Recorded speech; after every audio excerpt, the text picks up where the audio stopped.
Welcome everybody. We're here live under the mats radio. This is your host Tech. As always, today's date is August the 30th, 2023. Now, when you watch this, we don't know what the hell the date's going to be. It could be September, it could be November. We don't know. But tell you the date it is right now. Currently, the time is 5:29 p.m. Eastern Time. We have a very great guest coming up momentarily. I'm sure you see her. She looks amazing. She looks great now. She looked great back in the day. We'll be bringing in momentarily none other than Laurie Ice, better known as in American Gladiators. She was a part of the OG crew, the original crew of the American Gladiators. She was Ice, knocking people down, knocking women down, knocking men down, dancing around, having a good old time on the bus. She's the host and owner of her podcast, Chilling with Ice, hosted by her, Lori, and we'll be bringing her in momentarily. Great exclusive Skype interview we have here today. She is now number three of the original, the OG American Gladiator interviews that we've done in the series. Of course, first we've had Malibu, great friend of ours who sends out his love. Talk to him today. Of course, second was Jim, better known as Laser, but the first lady of the American Gladiators. Represent for all the ladies out there. She can bust your ass. She looks great doing it. Looks going great after it. We got Ice, the first lady that we had on our show to represent and talk about her life before, during, and after being an American Gladiator. And unlike a lot of people in the industry that we cover pro wrestling and pop culture, she's had a successful life after being on TV, and she had life doing other things. Follow us on Instagram, IG, as the kids say, Under the Mats Radio. Follow us on YouTube, Under the Mats Radio. Also Facebook. Follow our like page and our group page. You need to contact us via Gmail, under the Mats Radio at gmail.com. And let me preface this as being an IT professional of over 20 years. I will remind you guys, the kids and the older ones and the ones in between, Twitter is now X. I don't know what the hell that is, but it's X.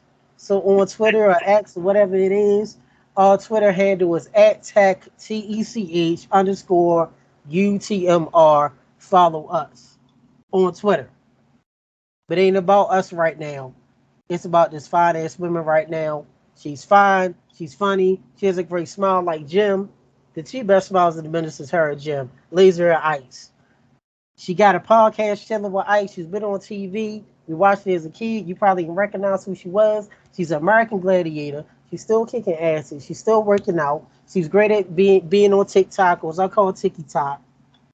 She's a dog lover as I am. She has 4 dogs and a great following. We're going to introduce to some, present to others, the great Lori Fletcher Ice from the American Gladiators. Welcome.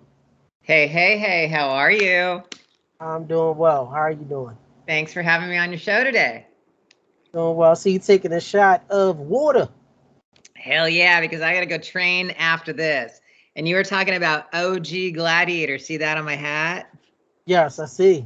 Dude, anybody who wants an OG Gladiator just goes to my my store, which is icetshirts with an s.com, and get your OG hat, your OG shirt. We are all OGs. I love that. I love that. You know what? That just being who we are. I said OG before I even saw the shirt midway, and there you go, OG Gladiator, and already promoting. Now, you mentioned it, Ice. We call you that. If you want us to call you Lori. Oh, you can call me Ice all day. What does it mean to be an OG Gladiator? Say that again. Alexa's kind of jumped in on my phone. I don't know why. I didn't ask for anything. Dealing with Alexa. That means you have an iPhone, right? Alexa, iPhone. Yeah. I give you a pass. I'm Android, but it's all fine. Like, I'm sorry, I can't do that for you. And I was like, I didn't ask you anything. So what does it mean to be an OG Gladiator? You got it on your head. You are one in spirit and in truth. Tell us about that. It means that you are one badass gladiator. We had the heart and soul of that team. We were the originals. We made it happen. We're the ones who created the absolute excitement of what it was. I mean, just being in Gladiators, being an American Gladiator. The other Gladiators that came out in 208, they're not the OGs, no disrespect, but you know, hey, I don't know. It is what it is. I feel you. You went back to '08. That's not y'all. That's Yeah. not y'all. So let's go back the year of the American Gladiators. I'm saying of the Dark Ages. Come on, don't go back that far. You're gonna make me feel like I'm like 90. We gotta go back there. The Dark Ages, the pilots, the rough years, the year.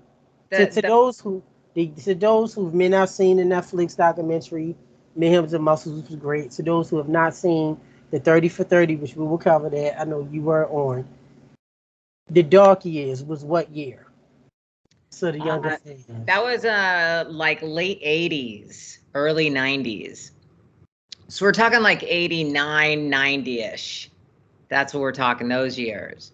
The 90s. I mean, we were just like, I mean, go back to the 90s when times were simpler and more fun, and you weren't getting canceled, and it doesn't matter what you said, and we had fun, and we weren't divided like we're divided right now.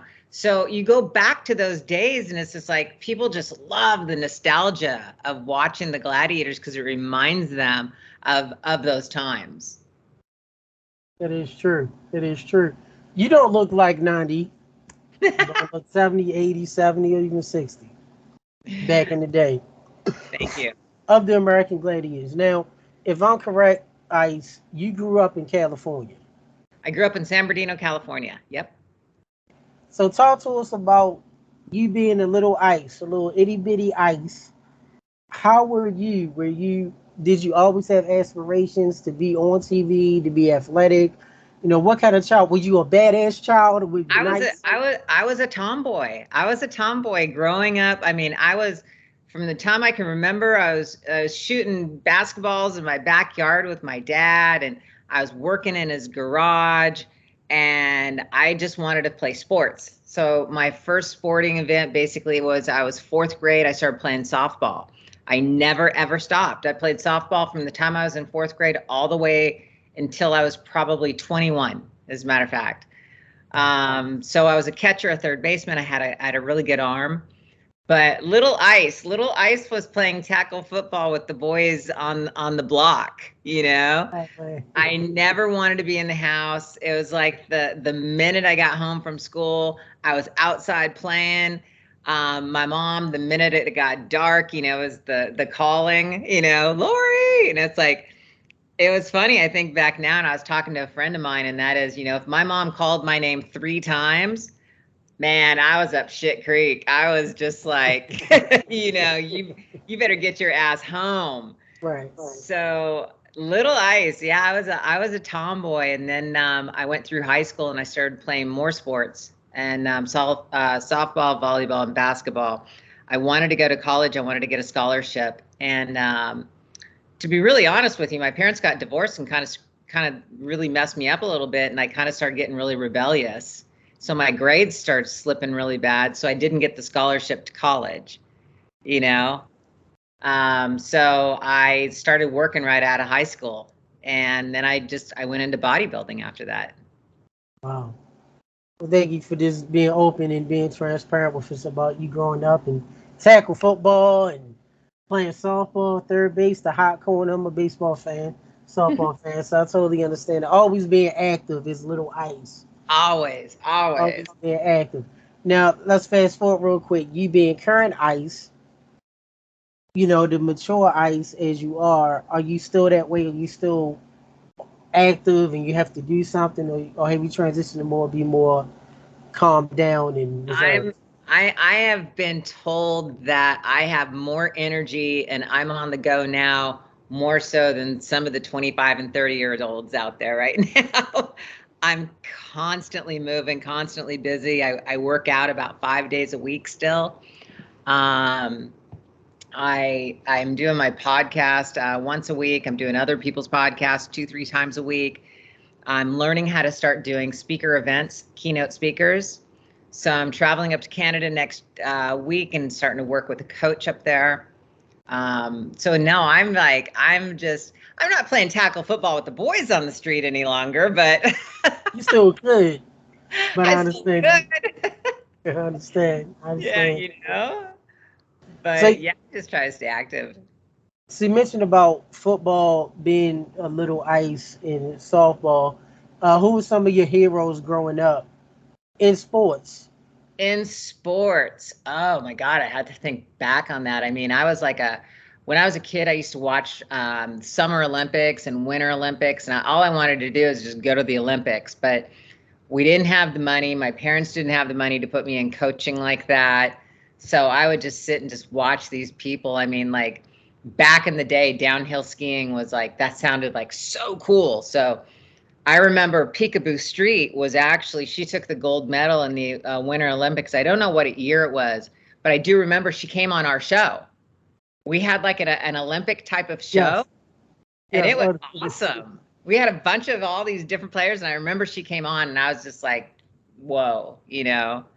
But it wasn't, I can't really say that I had like, one or two specific heroes growing up. I looked at all these athletes in awe. I just wanted to be like them. I just wanted to be a professional athlete, And that didn't happen, but Gladiators came along, and so I kind of replaced it A with little that. wedge. I understand. I understand.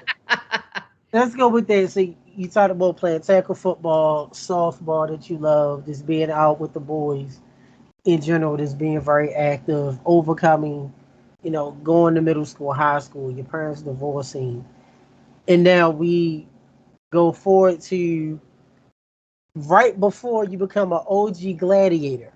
Tell us about the tryout. You trying out for a gladiator, and also tell us how you felt when it was official that you will become Ice before OG, because OG Before is OG, before OG. before OG, I was actually bodybuilding, and I wanted to go. I was at that point in time, I had started bodybuilding. I was in it for about 5 years, and I was competing. So I went from like local shows, city shows, and then you go state, then you go nationals, and then if you win the national level, you go pro.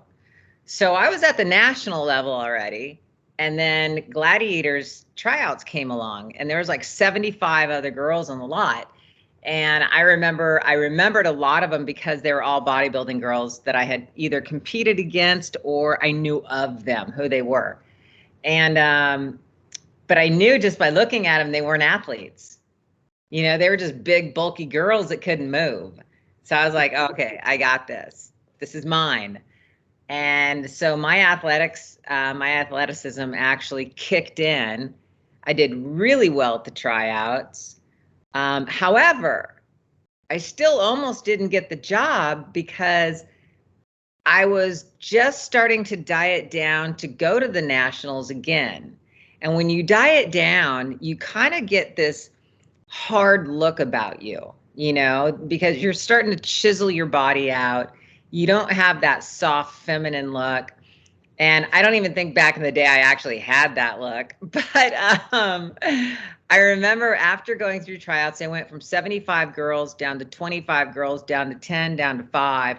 And there was 5 of us. And I remember the producers at that point in time, they were hiring a makeup artist. And they told the makeup artist, they said, if you can soften her look up, we'll give her the job and we'll give you the job. Wow. And so she had her work cut out for her. But Did you look too hard? I just looked too hard. I was in that bodybuilding kind of mode I just wanted to compete, kind of thing. And I was still pretty much a little tomboy back then too. So I was like, at this point in time, I think I was like 28, around 28, 27, 28 area. And when I got the call, let's put it this way, it wasn't the jump up and down kind of call, because like I said, it took me 3 months to get that job because I kept trying out. you know, 75 women. All of a sudden they called me and said, hey, we're down to 25. We need you to come back in the studio. We have some more tryouts. Okay. Went back in the studio, practiced the games, you know, and they were looking at us. And then they went down to like 10 gladiators or 10 possible gladiators. So went back again. And what they were doing, they were using us as guinea pigs to test out new games. Oh, man. It sucked, you know? So I remember one weekend, because I live in Southern California. So therefore, we, in the summertime, we go to a place called the Colorado River and go jet skiing and, you know, water skiing and everything. So I was leaving and I was like, I called them up and it was like a Wednesday. And I said, here's the deal. I said, I'm leaving for a week on Friday. Either I have the job or I don't, but you're going to have to tell me on Friday. And they said, hold on, we'll call you right back. So the next day they called me back and they said, don't leave, come down for a uniform fitting. You got the job. That's amazing. And so so you have to tell them. You have to tell them, like, look, I'm about to leave. Yeah, exactly. I'm about to dip, said I'm about to dip. So yeah, if it is, you ain't. I'm so out, you know. That's amazing. And when you went down and you got your uniform fitting, did you have a feeling then that this would be so important to be such an important moment in TV history? I had no idea, to be quite honest with you, how big it was going to be. I thought it was just, I don't know. I never wanted to be an actress. So I never had that aspiration of going and being an actor and everything. So I didn't know what to expect. I had no idea what to expect. Just went for, and that shows the faith and also confidence in who you are, because a lot of times we don't know what anything's going to turn out to be till later, but you took a chance, and it shows your motivation, how you kept going and going and going. Okay, be at this number, and then we're down to this, and then we're down to 25, and we're down to 10. Yeah. And you could easily say, look, I ain't doing this no more. I'm gonna go do something else. But it shows your tenacity. It shows how important it was. Yeah, absolutely. Absolutely. Yeah. 3 months was a grueling 3 months. So you not being little ice, now you about not adolescent ice, but you now starting to get form, starting to get solid. You know, chemistry, ice is a solid, and water and the liquid. You know, ice could be a solid gas and also a liquid. So you starting to become a form to the solid. You get there. You get your costume fitting. Yep. And then you go to the OGs, which we don't know now what's OGs, but you go to is you. And it's our good buddy Malibu, Darren. Shout out to you, brother. We love you. To Jim Laser, who just texted said hi. He put all these eyes. He told me to tell you hi just now. Jim. And Nitro and all the others. What was your camaraderie with the OGs? You know, Titan and Gemini. Did you get along with everybody right away? Or? Yeah, they were super cool. They were like just really nice and inviting. And they knew that they were bringing on other gladiators, and so they were going to be their teammates. But just meeting each one individually was like, okay, now you belong to this team environment. And I didn't realize how tight that team was really going to be throughout all the years. Like, you know, Jim and Laser and I are just like, you know, we're like brother, sister, and we've kept in contact, you know, all these years later, you know, but it was just, they were super nice. They were really inviting. They showed me the ropes, and that was actually the one, Lace. Lace is the one who probably took me under her wing and really kind of showed me the ropes more than anyone else.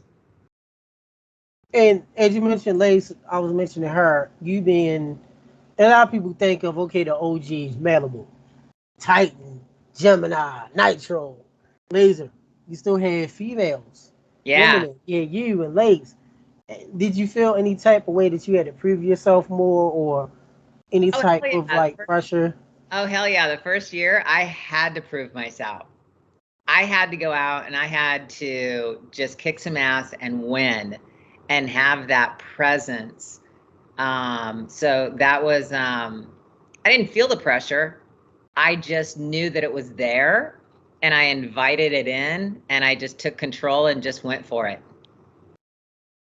Understand it. So you mentioned about Lace, about her. How did she help you out? Um, it was more along the lines of how, camera angles, the games, stand here, do this, don't do that, kind of thing on set. And so she really took me under her wing, and so I thank her for that. And even though we can't find her, we have no idea where this girl's at. None. Well, that would be we're known for reaching out and getting a hold of the obscure, the people that have disappeared. So definitely be a mission for us to find out where she is at. Definitely show. And she's also fellow Libra of mine. She was born as a Libra as well. If I'm correct, Blaze was the original too. Blaze was also there. Yeah, she was Yes. there when I first got there as well. I think she just got on like maybe 13 episodes before me, as a matter of fact.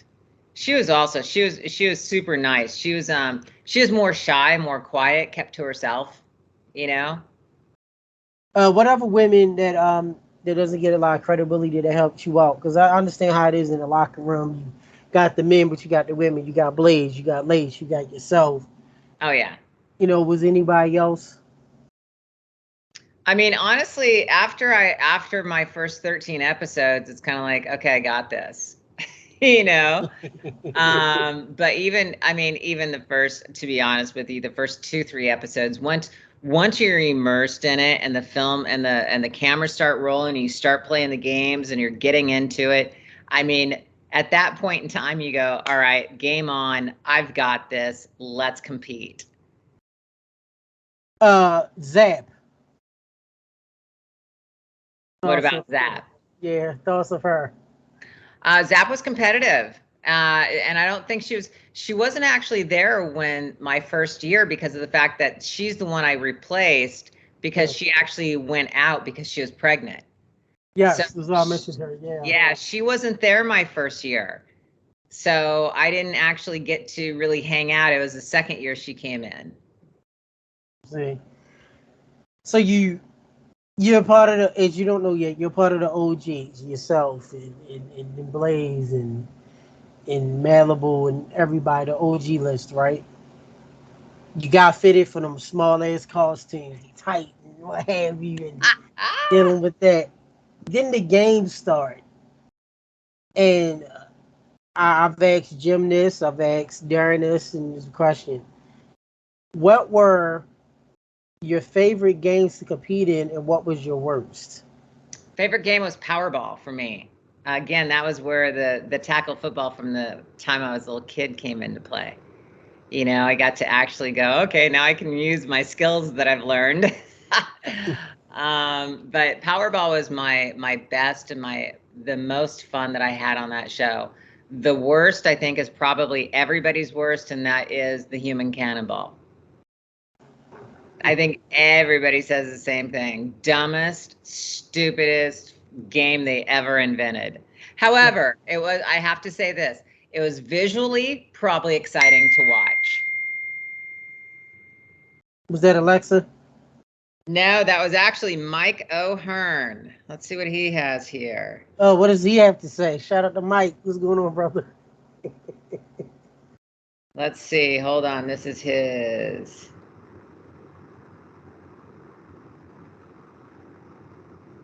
Hold on. He's asking for Saber's phone number. Oh, shout out to Saber. I know, right? He's the other one you got to get on. Oh yeah, I'm working on him too, and shoot him his way, shoot him our way. Now, All you right. mentioned Mike, Yes. Michael Hearn, Yes. who, if I'm correct, was the second Titan. Yes. He was the second Titan. Now, I you don't said remember. I don't remember working with the first Titan. A lot of people don't. That's why we got to find them too. Um, and as I told Jim, do my extensive research and background of what I do. I'll text you or talk to you off air about details of the first Titan. I'm not saying on air. Nothing bad, but it ain't anybody business. Right. So the second Titan, Michael Hearn, which we know, he can come our way as well. Would love to have him. You first said about the '08 shit. You like, look, I'm an OG. It ain't '08. I don't know what they doing over there, but they not us. But you mentioned Mike, who was the second Titan.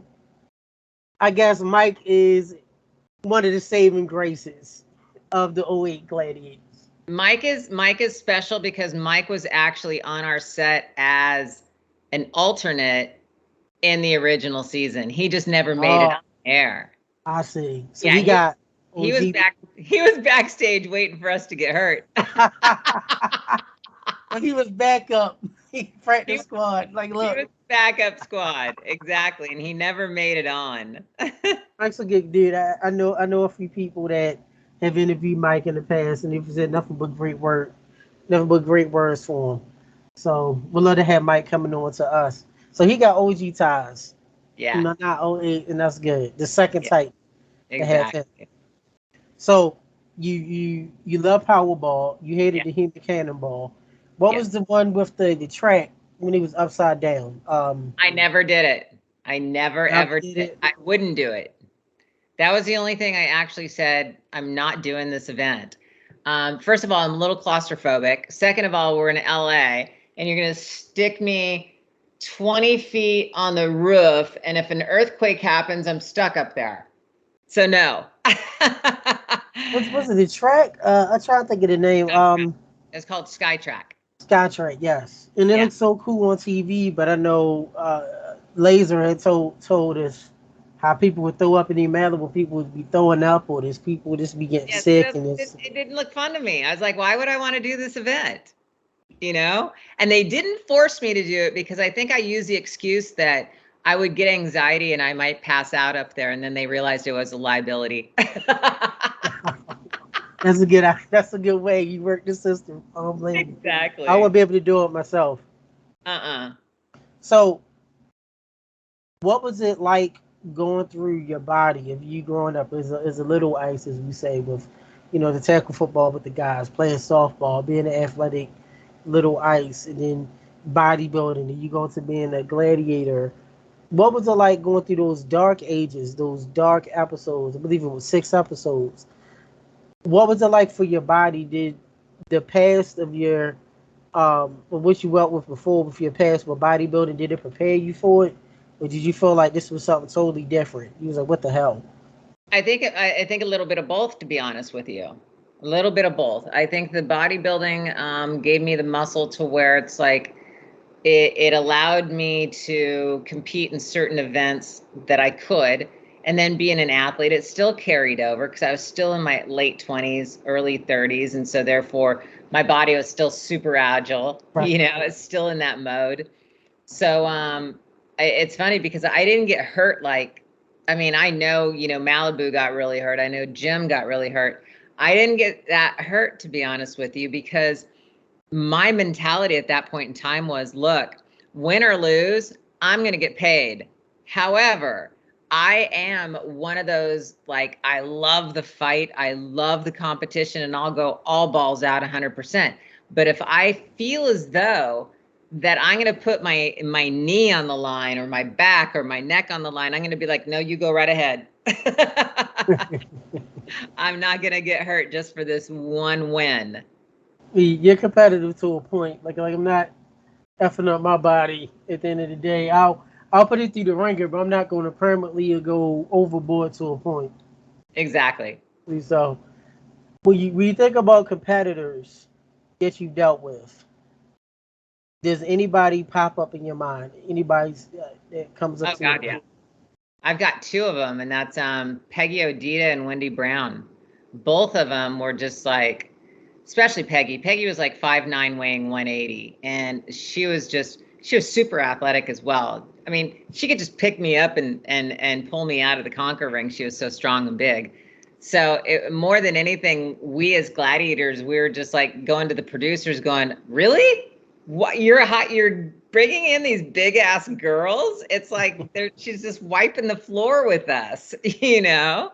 It's not even a competition at that point in time. I mean, there was a few things I beat her on, yes, but overall she was an animal. And Wendy Brown was the same way. Wendy Brown used to compete like on the Olympic level of field and track. So this girl, same thing, man. She was strong. She was fast, you know, and I'm not saying that, you know, they picked weak girls, but every once in a while, you know, these girls would come in and we'd go like, whoa, you know. Yeah, just stand out, you know, just stand out from the average, from the average girl. What was you hear a lot of things to you know, you go to the Netflix documentary, which is a great the 5-part miniseries, the locker room morale. Talk to us about how it was in the locker room before being on air and after, because we saw Laser and I joke, Jim, that's my personal buddy, is yours. We talk every day. We didn't know who that was dancing in them damn spandex, and then Jim said on the show, "Hey, that was me, by the way," on the tour bus, whatever it was. So, talk to us about the locker room atmosphere before going on air and after. Well, it's interesting because going in the locker room. I mean, the girls, you know, we all had our own separate locker rooms, meaning that when we were in Orlando, we had one locker room for the girls, one locker room for the guys. But when we were on set over at MGM, we had our own actual like dressing rooms. So we didn't like, you know, hang out in one big dressing room. It was more, we'd get ready, we'd go down to the stage, and then there was like a warm-up area, you know, to where everybody would come in and we had to be there at a certain time, you know, before the event. So that was more of it was just kind of like, you know, high-fiving and like popping each other and going, you know, kind of getting hyped up for the event, really is really what was happening. So not a lot there. It was just kind of like, you know, if you're watched a football team and before they're going out, it's like, you know, they're just like, come on, dude, let's go. You know, they're getting hyped. They're totally getting hyped. After the game, funny enough, it's kind of boring in a way, but we would go down, we'd sign autographs, we'd say hello, and then we'd go back up to our room and probably hang out for an hour because we had like an hour to kill before the next event. So it just really depended. What kind of activities did you indulge in the locker room atmosphere? Were you a drinker? Did you get cut up on any pills? You know, anything like that, or was you pretty much clean? Yeah, that wasn't me. You know, I wasn't into, I mean, every once in a while, you know, after the show when we were on the tour bus and we were on the road, you know, we'd have a couple beers here and there, but we weren't, I can't really say I was a big drinker, and I wasn't smoking back then. I wasn't doing anything like that. So is that Mike? Is that Mike again? Mike O'Hearn again. I said, he goes, what's his number? I said, I better be on your podcast before you get him on your podcast. Yeah, you better get him first. Exactly. But so I wasn't really into, you know, all that kind of, let me share his contact with him. All right, try this. He has a cameo appearance right here on Under the Mat Radio, live on Skype with Ice, with the ding. So I mean, some of the gladiators, you know, they were some of the gladiators, you know, they were taking pain pills and stuff like that, and but other than that, I was fine, so I didn't really have to, you know, I wasn't into that, and I stayed away from it. That was great. Yeah. That with the Netflix documentary, you've heard of, I can't remember his name, and I do know Laser talked about this in Malibu when we interviewed him, both of them. The mention about steroids and seeing needles, and Laser was like, you know, why the hell would he say that? We've never seen it. Your thoughts on, I don't remember his name, the one guy that was saying, oh, we saw steroids and needles and syringes in the locker room. Your thoughts on that? My thoughts is Aton kind of jumped the gun, because who's to say that somebody on our team wasn't diabetic? I mean, to be quite honest with you, because of the fact that he jumped the gun on that, and I don't believe he saw it, but I'm just giving him like the, okay, well, if you did see something, then who's to say it wasn't a diabetic type of situation? Because steroids are something that you don't do and you don't bring to work with you. You bring them, you do them in your own personal home. You know what I mean? It's not like a group setting to where everybody goes, hey, it's time to do our steroids. You know, it's like such stupid bullshit, Right. you know? So I just think that it was ridiculous. I think that he said that just for good TV. And think about it. Think about that. Every single podcast I have ever been on, ever since that documentary, every single person has asked me the exact same question.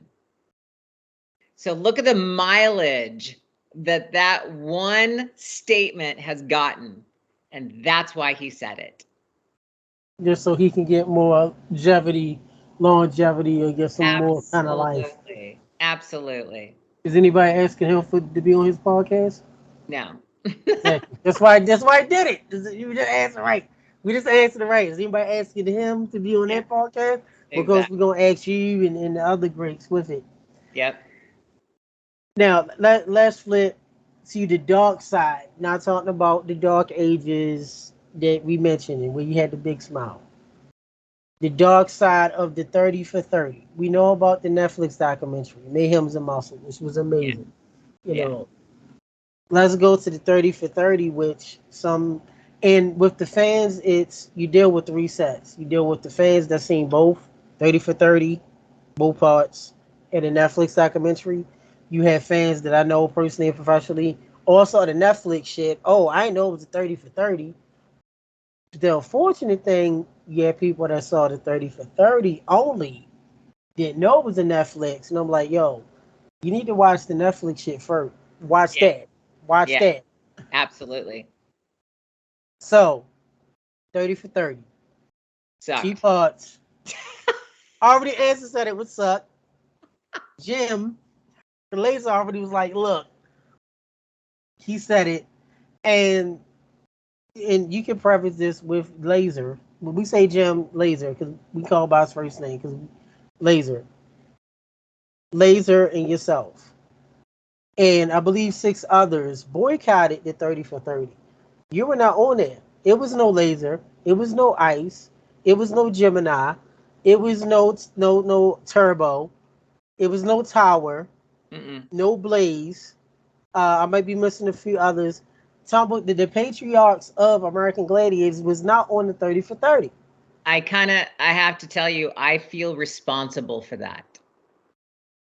Yeah. And I'm going to take the responsibility, and I'm happy to take the responsibility of why nobody was on that. The So reason I'm explain going to to tell us. you why. I'm going to tell you why.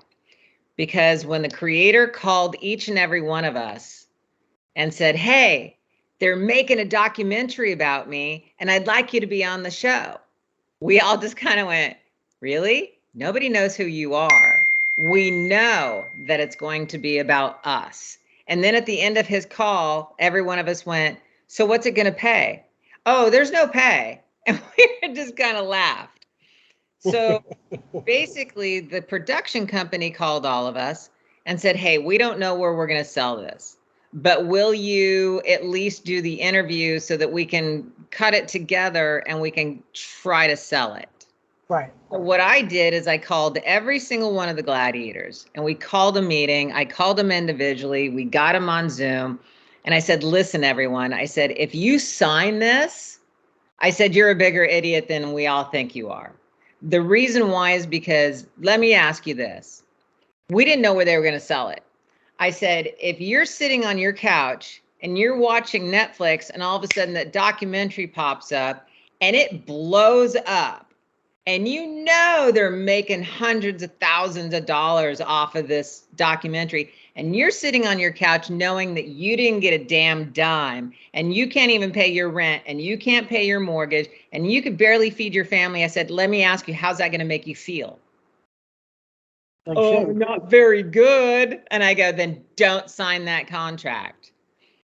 So I convinced everyone not to sign the contract. And what we signed was a supplemental type of contract that said, we'll do your interview and we'll let you go out and try to sell it. But the minute you sell it, you have to come back to us, because in no way can you use that interview unless you're going to pay us. Exactly. So they went out.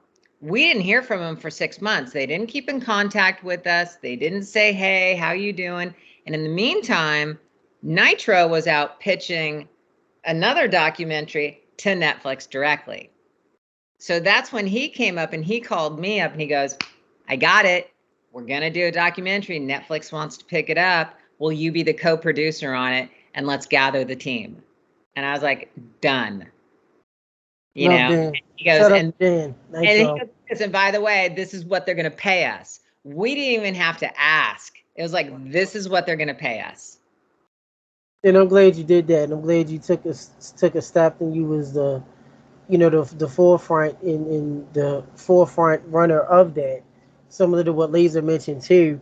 And even with speaking with Dan, saying that, do you shout out to Dan Nitro, great guy, talk to him via email and open up, doors to me getting in touch with you guys of like Laser has said and Nitro has said before, ESPN was just trying to pay y'all shit. They want to pay y'all shit. Netflix was no problem. It was like, come on, ESPN, y'all got money, come on now. But the ESPN documentary, which I would tell people, and I have off air, on air, I've told them, if you want to watch, I've been in IT over 20 years. We call it fluff. If you want to watch fluff shit, fluff stuff, watch the ESPN. You want to see the creator and a funny ass background and a couch and funny. You ain't gonna see them. We don't know who the hell this dude is. All right, you created it. We ain't see you on Powerball and the track shit upside down and doing flips and eliminator. We ain't see your ass. We don't know who the fuck you are. Exactly. We don't know who you are. Exactly. So we know who you are. We know Ice and Nitro and Turbo, Laser and Titan 1, Titan 2, Titan 3, the Saber. We know who they are. We don't know who the fuck you are. You know what it is? So that's the exact same thing Laser said. Like you said, is the 30 for 30 was all about him, how it was. But the Netflix documentary really was great because it showed individually, you and everyone, even the small snippets of how you grew up and your thoughts and how you, your personal, some of your personal, overcomings, your professional overcomings. So shout out to Netflix paying money. ESPN, you've been around longer than Netflix. Right. You had the money. Yep. You want to pay them. They're So greedy. I salute you for being a front runner saying no. Thank you. Pay us all stuff. Run us all you. money. Yeah, exactly. When did you know, and I'll ask a two-part question. When did you know first that American Gladiators was getting big and you was a star?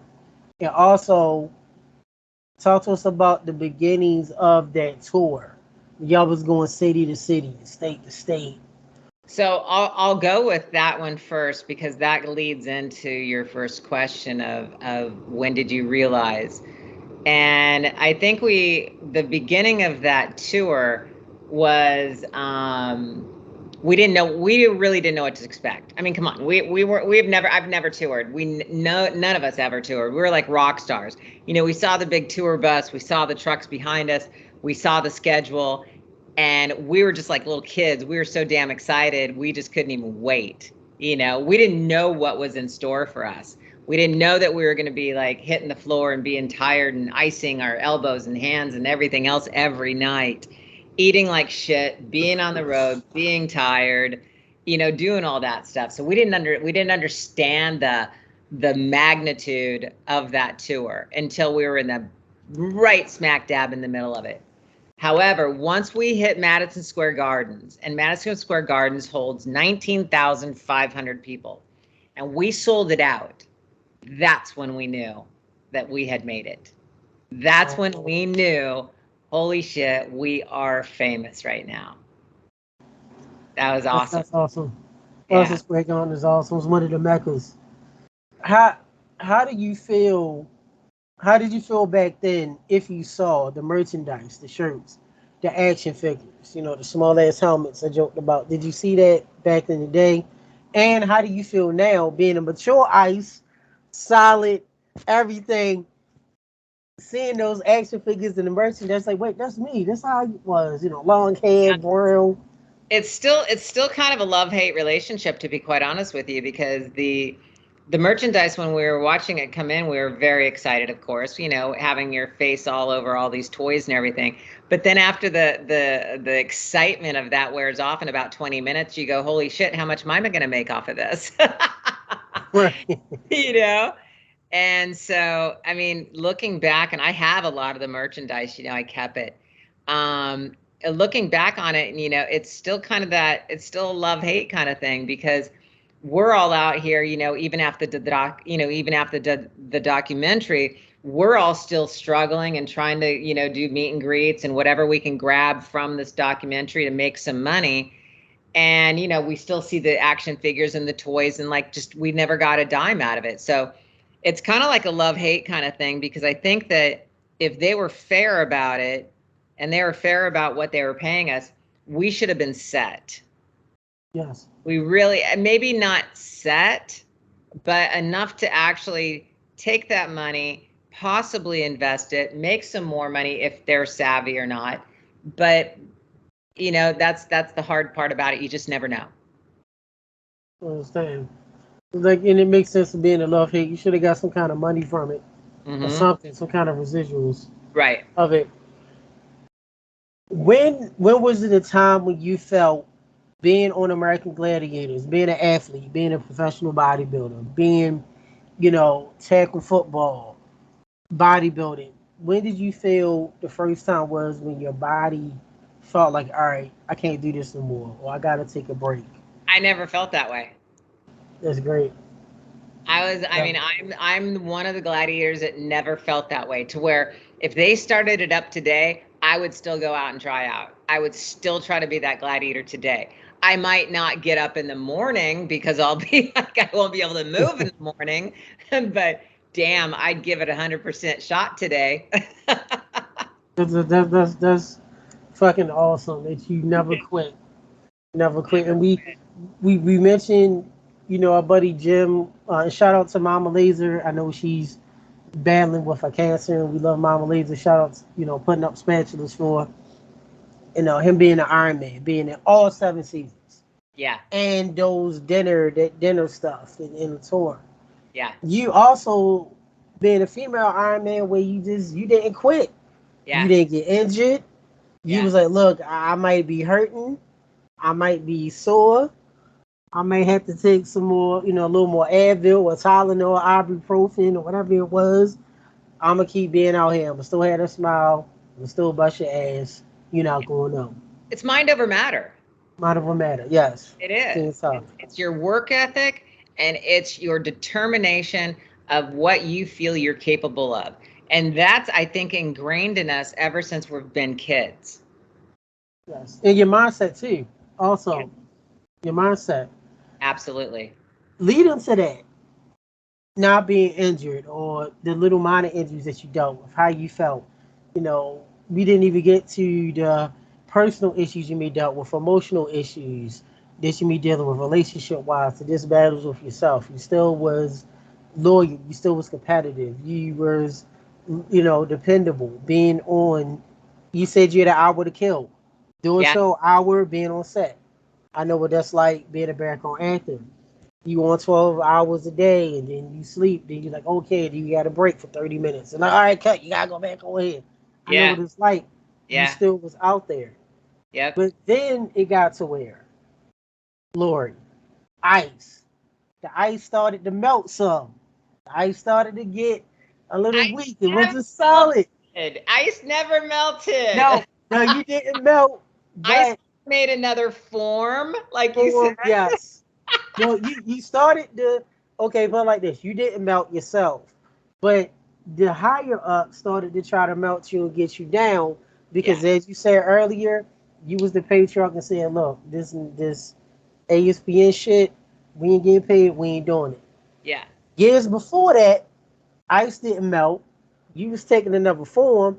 They was trying to have a blowtorch on you, try to make you down the water and melt your ass down. But what did you do as a patriarch?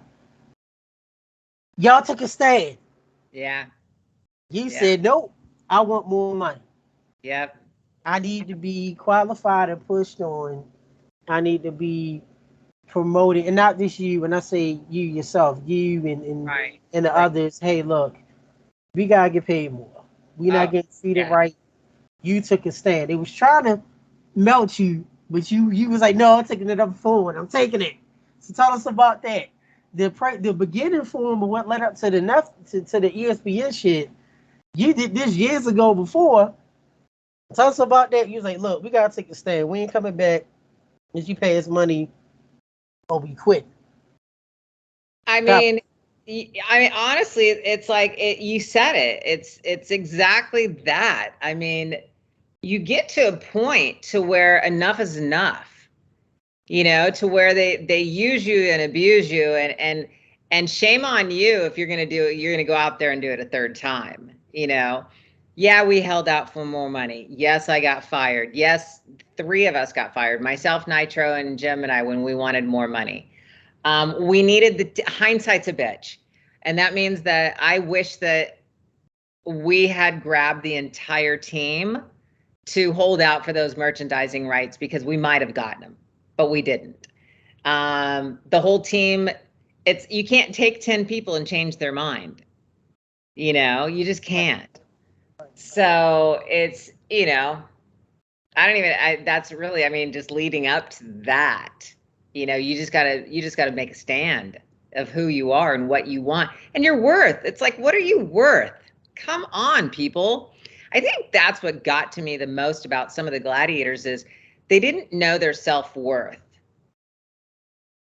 So if they would have if they'd have known their self-worth, they would have known there's absolutely no way they would have fired the entire team.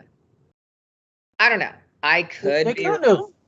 What you gonna watch? With just a bunch of dirt and metal and plastic and shit? They And ain't would have went nobody out out. there? They would have went out. They would have. If let's say that happened, and let's play it out for a minute, they would have had to hire a brand new team. It wasn't nobody watch this shit. Look at the season after y'all left. Exactly. You saw the documentary. Who are you? We don't know who you are. Yeah. I know. I know. Nothing against those that came after, but you talking about 2-3 seasons of build up. We know who Ice is and Nitro and Laser and Gemini and Exactly. Titan. You build the rapport. Haze and Zap and all the names. I know I'm forgetting some names, but we know who y'all. Even Malibu out. We knew we know the faces. We say them every week. It came on TV on Saturday saying Baltimore. We saw the faces, the smile, the grunts, the tennis balls popped on the head. We know what we looking at. Yeah. And then you got some, as we call them, these DLC downloadable content. Who are you? We don't know who you are. This ain't Ice. I know, exactly. So I feel you. It is Ice to say hindsight is a bitch. Yeah. I feel if you still took a stand, which led up to years later with the whole ESPN thing. Yeah, exactly. Now to you took a stand. As you said yourself, Nitro, Gemini got fired. Yeah.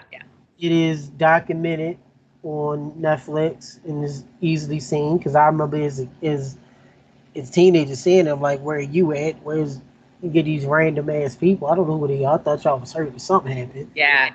You saw the difference of the season after. They brought Nitro back. They tried to bring y'all. They had no choice. They knew. Well, they brought Nitro back I came back the same year that Nitro came back. I came back as a gladiator. He came back as a host. As a host, right? He was on the stick. How did you feel in that time period before they brought you back, when you took your stand, when they fired you? What was that moment like in your life? Did you, I cried. the moment, you cried? Did you melt? You say you didn't melt. I did. All All right, right, all I right. melted. That's when I Not all the melted. way. Just a little melt, little. All right, Okay, I did a okay. little melt. I Okay. did. I cried, man. I was depressed. I cried. I lost my identity.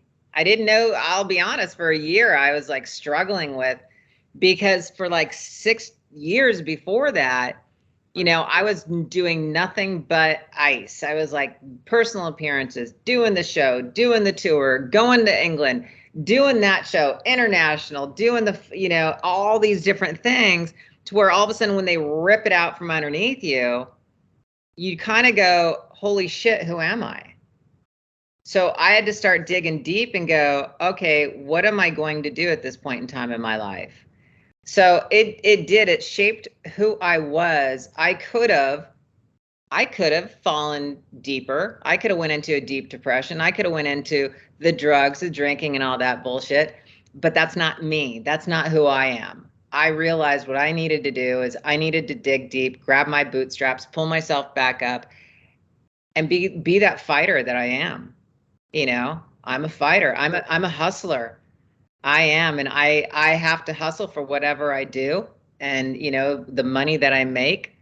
And I think I vowed to myself when I was like 16 years old. I watched my dad just work these terrible shifts. Sometimes swing shift, graveyard, you name it. He was working his ass off and just miserable. Hated it. Was not a happy man. And I think when I was like 16 years old, I realized I made a decision. I was like, I'm not going to work a 9-to-5 job and be miserable. I will not do that. And I never have. I mean, I have maybe sporadically here and there, but other than that, I never made a career at a 9-to-5 job. I couldn't do it. I understand. So yeah, that point in time, yeah, I think that year did me good for my soul to dig deep of who I was, to pull myself out of that. So there was some good at the end of that. Let's put it that way. There was only one way to go up. I was already at the bottom. Right. That's great. That is great. It's good for you to be honest about those tough times. And when Yeah. you reformed and you started taking shape back, you started forming solid again. There's the ice Yeah. cube or the glacier, whatever solid form of ice or whatever solid form of water you want to use.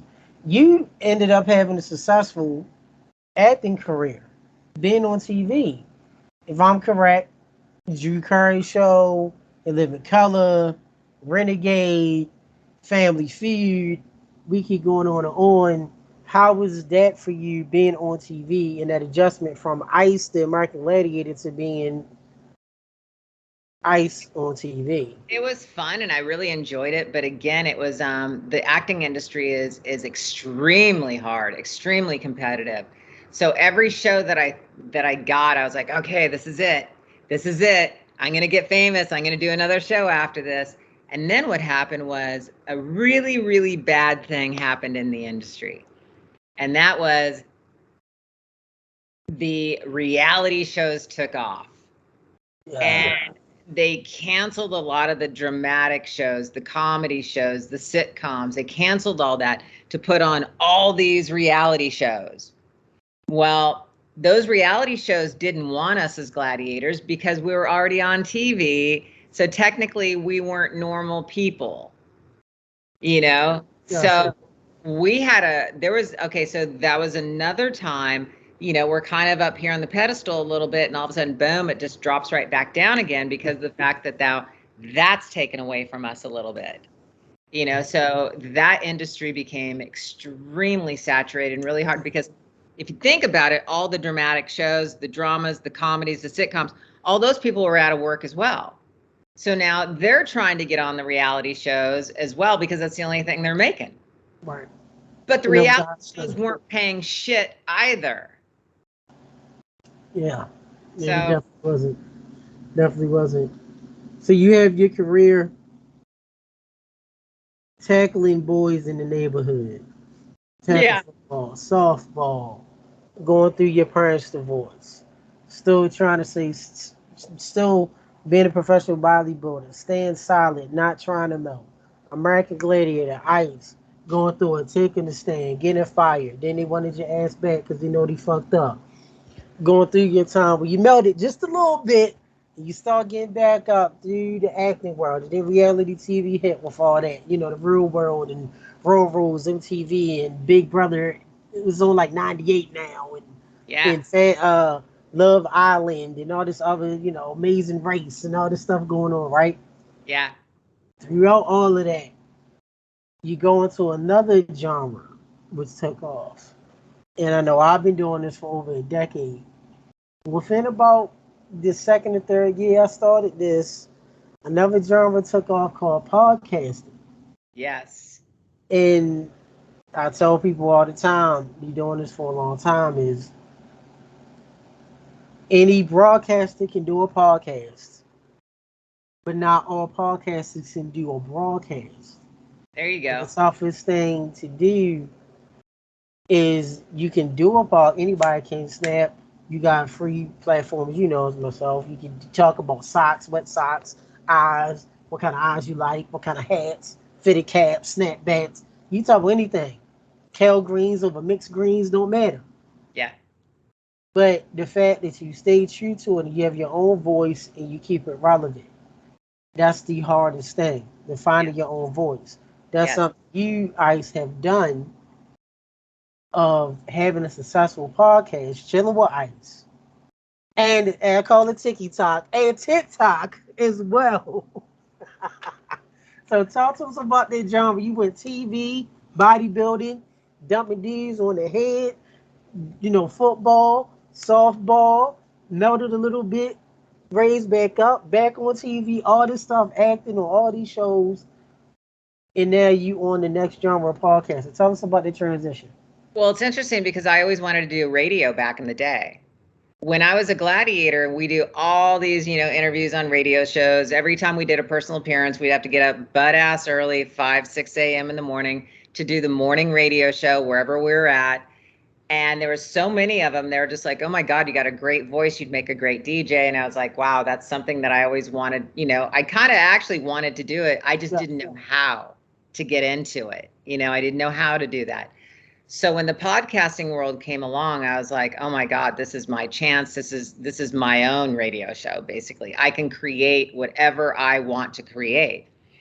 And it's interesting. One of the reasons why I did create this was because of when I started doing my TikTok videos, I started reading all the comments and people were like, wow, I didn't know that you were funny. I didn't know that you were smart. I didn't know you had a personality. I didn't know this. I didn't know that.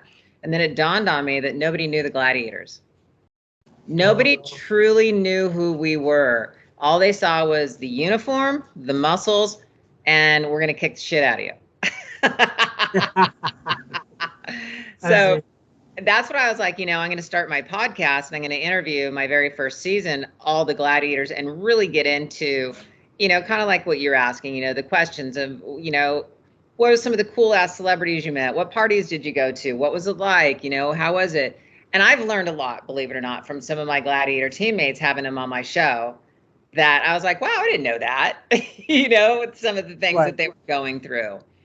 So, and it's been really kind of a great self-discovery in a way. And so now what's happening with the transition of it is, it's about the lifestyle. It's about health and wellness. It's about self-discovery. It's about personal growth, because by me telling my stories and who I am and what I've done on my podcast, people actually, they learn from me, just like I learned from you and I learned from other people. And my guests that I bring on, I also, same thing. So now I'm starting to I interviewed like Linda Murray, 8-time Miss Olympia. I'm interviewing like some Olympic softball players. I'm interviewing, this master yoga woman. I mean, just different genres all over the place. Yes. But what I want to know about them is I want to know who they are and what their pivotal point in their life was and their personal growth. So it's kind of like I try to make it really fun and entertaining, and I'm like you. It's kind of like, yeah, you can swear, you can say whatever you want, it's super chill and I'm just enjoying the shit out of it. And what I'm doing right now is I had a company and this is what I've wanted. I did a podcast And it was, believe it or not, it was a cannabis podcast. It was Canna Talk 101. They're on iHeartRadio. Oh. And so I thought I wanted my own cannabis line, to be honest with you. I did. I was like, well, maybe this is really cool. They're the ones who talked me out of it. They're like, it's not your brand, Oh. So, but what I'm doing now is I'm taking my podcast, they're taking my podcast, and I'm going up underneath their umbrella. So I'll start doing my podcast down in their studios, be able to have, hopefully, get to their sponsors, and hopefully I can make a living at this. That's my goal. That's my goal, is to make a living at podcasting. And you know what, with you saying that Ice and saying Lori, just being personal with us, is what you said. It takes a lot of people to understand is not getting stuck to the niche of this small. Interview all types of people, knowing who they are, the ground up, but just who they are personally. Even if you know somebody, you're on TV. Okay, we see you. Yeah. But who are you behind that? After the lights go out, you go take a shit, take a piss. What you like did? What do you like to drink? So that's important, because people want to know that everyone sees when the camera's rolling, when the light is red. The radio is, podcasting, when the light turn red, is go time. Yep. You go. You got this segment, that run sheet, 15 minutes, you go. And when you know you got this segment, all right, we got to break for commercial.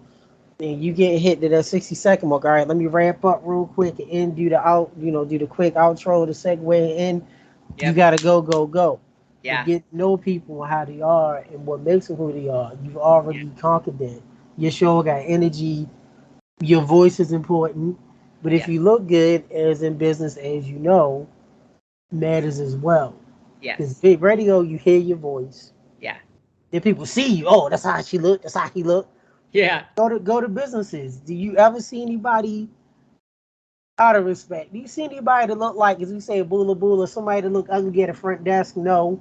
It's always that fine looking lady, that fine dude in the front, because that's the intro. You know that.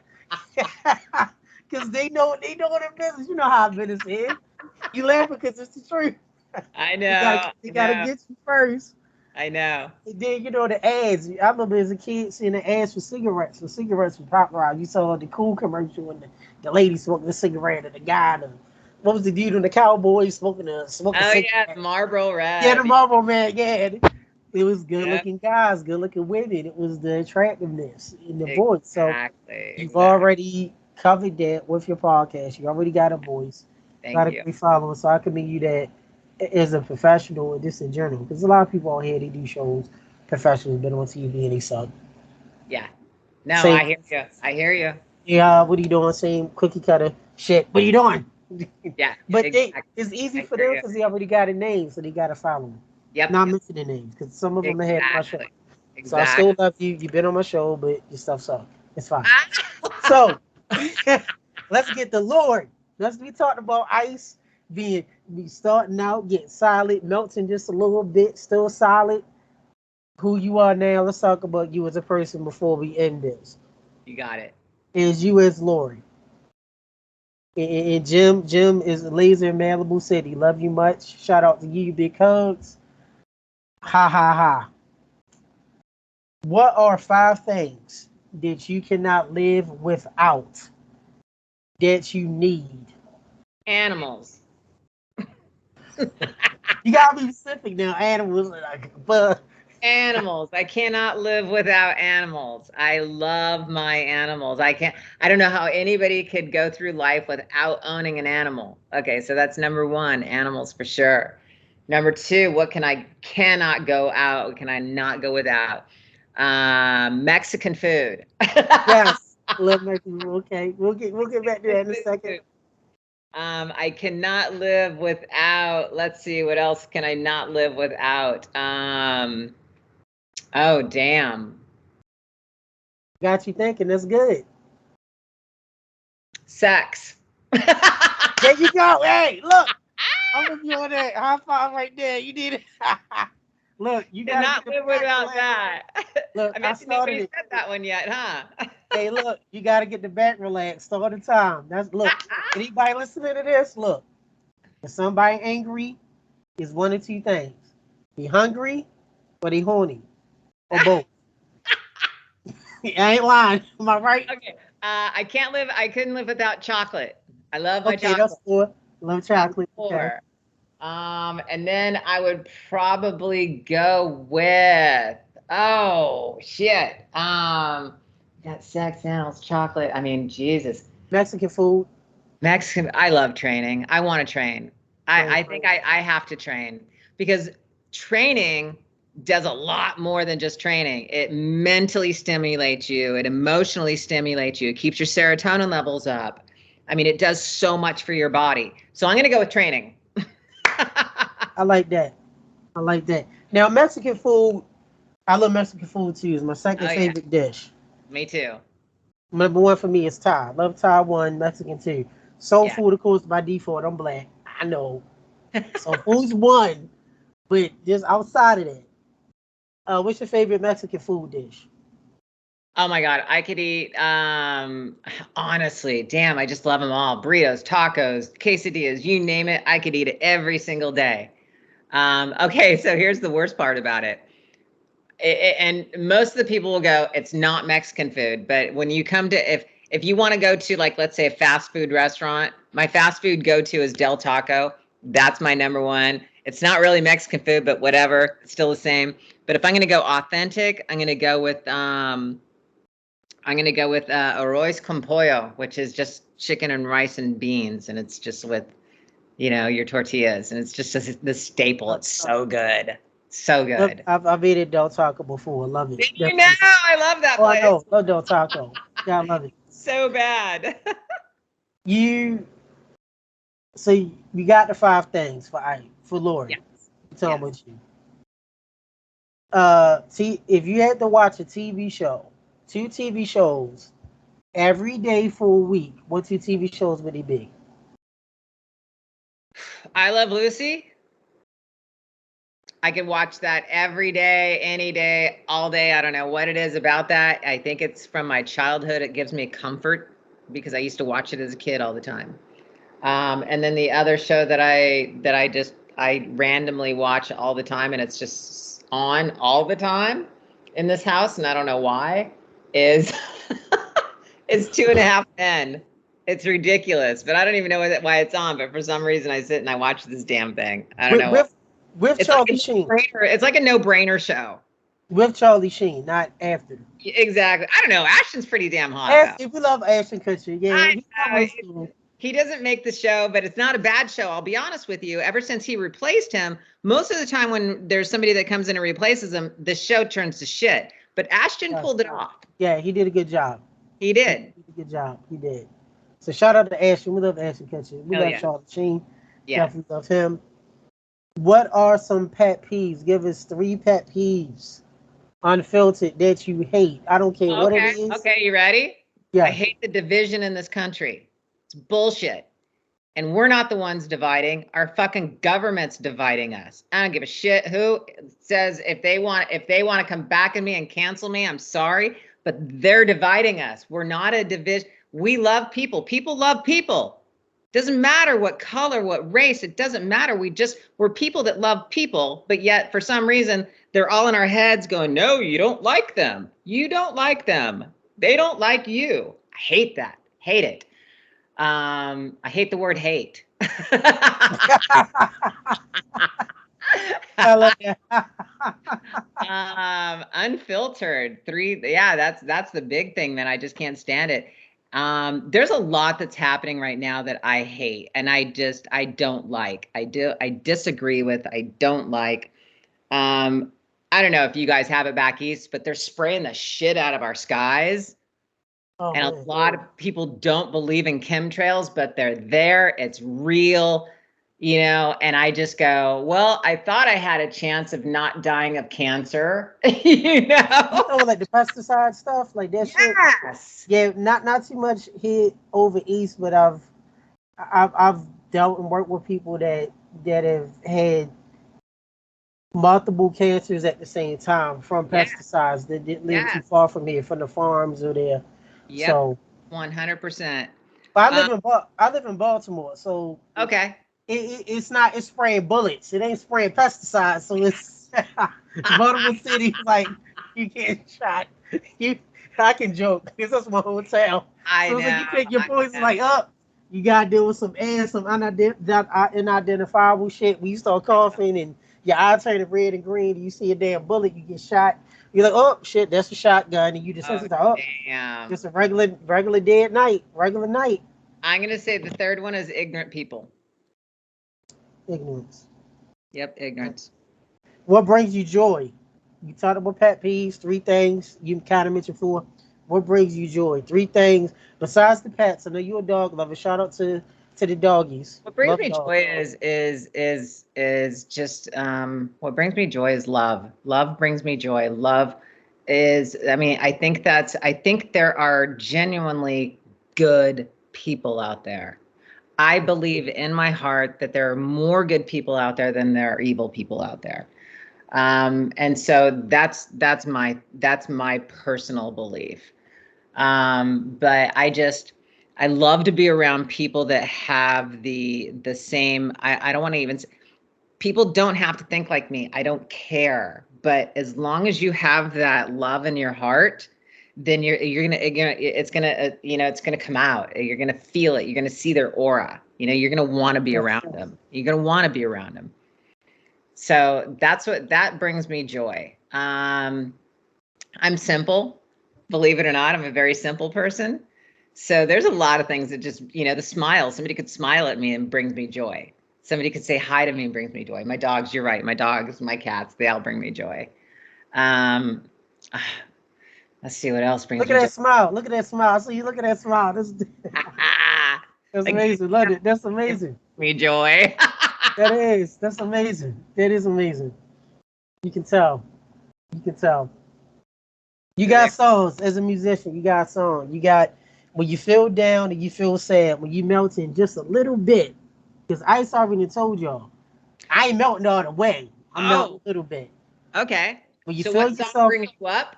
what song brings you up to back being solid? And Okay. when you solid and you You know, happy, what song you listen to?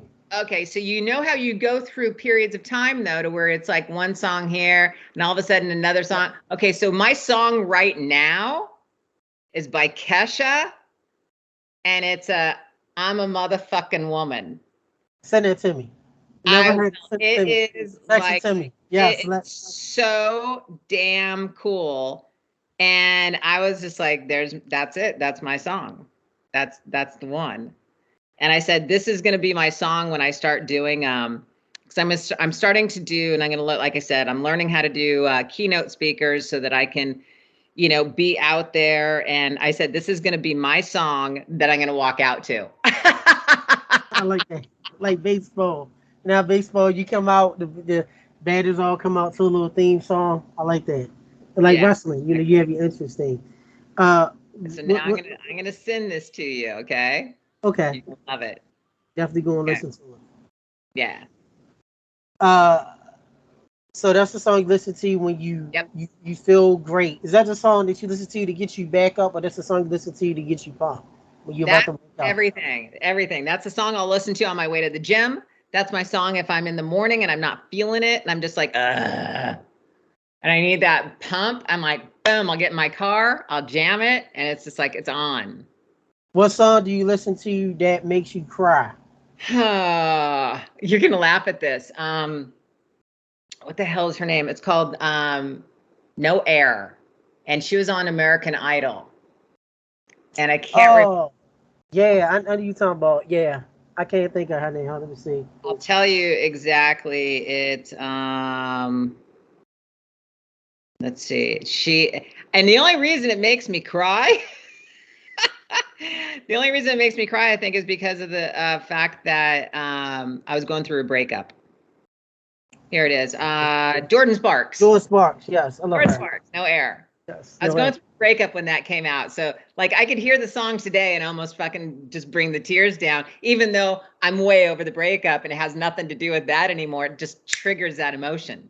Figures. I feel that. Yeah. Mexican food you love. Yep. Working out, sex, chocolate, animals, dogs, and cats. Let's get to your gladiators before we end this, because I know you have to work out. Yes, I do. I gotta go train. You gotta go down to a dark alley. You gotta pick one gladiator to be by your side in a fight. Who you picking? Male Laser. or female? Laser. Laser. Jim, he's my boy. He's my ride or die. That's my man. I love Yep. Jim. Yep. If you felt a tough day and you needed somebody to console you and give you a good verbal talking to you, out of all the gladiators, who would you have? Jim. Jim. Laser. Is every answer gonna be Jim? We love Probably. Jim. I love Jim. Probably. That's my brother. I love Jim. I love Jim. Yep. Who do you feel is male and female some of the best orators ever in history? You talked about keynote speaking, me being a professional communication, as in professional communication as I am.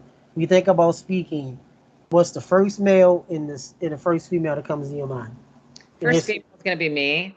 I love that. I love that. I love that. I think I'm and I dear God, I hope none of them actually watch this. And no, I better not even say that. Um, You know they will. I just think that I don't know. I've always been told that I'm articulate, I can speak, make sense, whatever. I'm gonna say female is gonna be me. The male, I'm gonna still probably go Jim right now. I actually like Dan has a great, he Yeah, has great stories. good stories. But Dan, I mean, let's put it this way, it's no secret and he knows this. I just think his stories are too damn long. Look, I ain't saying nothing. You know why I said it? Look how far. Exactly. Yeah, and Gotcha. Jim is kind of like to the point and he gets articulate and he gets detailed, but yet it's still a story within a time frame. You know, as men, if you get in, I literally, Jim was just texting me just now, texting him. If, as men, if Jim start going like this and we stroking our beard, and he sit back and smile, because he got a great smile. I'll talk about that. You already know. Yeah, You already know. Jim's a great guy. I know fans, yeah, you think, why we keep talking about Jim? Look, Jim's a great fucking guy. yeah, Man was laser. He's the Iron Man in American Gladiators. He got a great smile. You look at Ice right here. Lord, chilling with Ice. Only melted 3 times in her life. Now, other times she melted, ain't your fucking business because she ain't going to tell you. We already know what song it is that makes her cry. We already know. And Jim literally just text, thanks, bro. Laughed my ass off. And he literally just text us now. Live, live, live.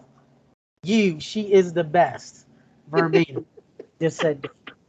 We ain't loving on Jim. Love them guys. So we'll say this. I'll make you 2 more questions to end this out so you can go wait, ahead and wait, wait, football. wait, Get your wait. break out. Okay, so hold on, so this is live and Jim's listening. Yeah, well, I don't know if Jim is listening, but Jim Okay. knows I'm on live right now with you, and I'm live texting him now because I told him. Okay. I was gonna fuck with him for a minute, Yeah, but go ahead. you can fuck with him because I No, told I'm him. good. I'm good. You can because I told I him, gotta look, I gotta go train, so I can't get into fucking with him right now. I told him, I said, look, I said, your buddy Titan T is chiming in on this broadcast. Ding, ding, ding. Exactly. After you get him on the show, you send him my way. And I Exactly. will fuck with him when I give him a look. You do Yeah. know I had ice and I kept hearing this ding. And all the fans are going here ding. Oh, it's Titan.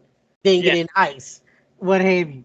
But thank you much for your show, everybody. Look, you didn't heard it first here under the Mat Radios. You doing here first. Here, I'm from the East Coast. Lori, Ice, don't call her Lori unless she likes you or she give you that big smile.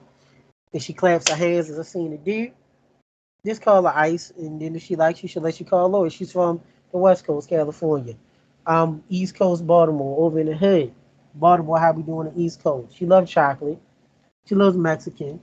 Some songs make her cry. She only melted a few times. She loves dogs. She gotta have sex. Who don't? She gotta work out. Who don't? You gotta let the endorphin rush come out. She's a lover of stuff. She hates how the world and how the politics has divided us. She loves great people and great energy. She's about to be a keynote speaker. She also loves Jim. She has a great podcast. She's interviewing everybody else. This Thank you. woman will still tackle your ass in the alley or down below. And she knows how to play softball, so she has good hand-eye coordination. She never got injured on American Gladiator. She took a stand, got fired. They had to ask her ass to come back. They regretted it. And yet she came back again. She's been on TV, bunch of TV shows and movies. and she's still relevant to this day. We on a hunt to find out what happened to Lace. We gotta find out what the fuck happened to Titan number one, the black dude. You saw him in the Netflix documentary. You don't act like you didn't. I did too. We're gonna find him and interview him. Please check it out. She about to work out eat some Mexican food, and she probably gonna get Del Taco. We thank you so much, Lori. Thank you. Time. We will have you back on the show as a You part got it. two. Thanks for having me on. I appreciate it. I will give you opportunity now if you need to promote any other fundraiser organization that you do. Go ahead and do now. When I end the show, don't hang up. Hold on for about 30 seconds. Go ahead and do your flow party.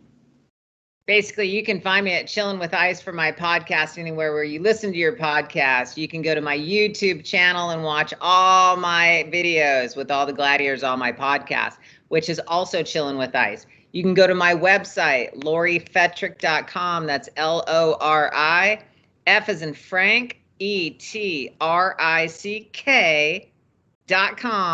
And that's where you can look if I think my podcast, I'm going to have all my meet and greets on there, where I'm going to be, keynote speaker. My merchandise store is attached to that, where you can get your OG hat, your Chillin' with Ice. And that store is IceTshirts.com. That's ICE, T as in Tom, EE, shirts.com. There you have it. There you go. You heard it here first. You heard it from Lori. You heard it from Ice. OG American Gladiator. She's around. Please check out our podcast, Chilling with Ice. If you don't know where it's at, use Google, because we grew up, we ain't had fucking Google. We ain't had no damn internet. We ain't had no cell phones. We ain't had beepers. But you got Google. Type in Chilling with Ice. There's something wrong with your hands, then just speak to your phone. There's something wrong with your mouth, and somebody else to speak to your damn phone. And say Chilling with Ice podcast. Check out Lori Fletcher. Thank you so much. Love you much. Stay on the line. This is Under the Mat Radio for August the 30th, 2023. Exclusive Skype interview where Ice will be saying this soon. Sign it off.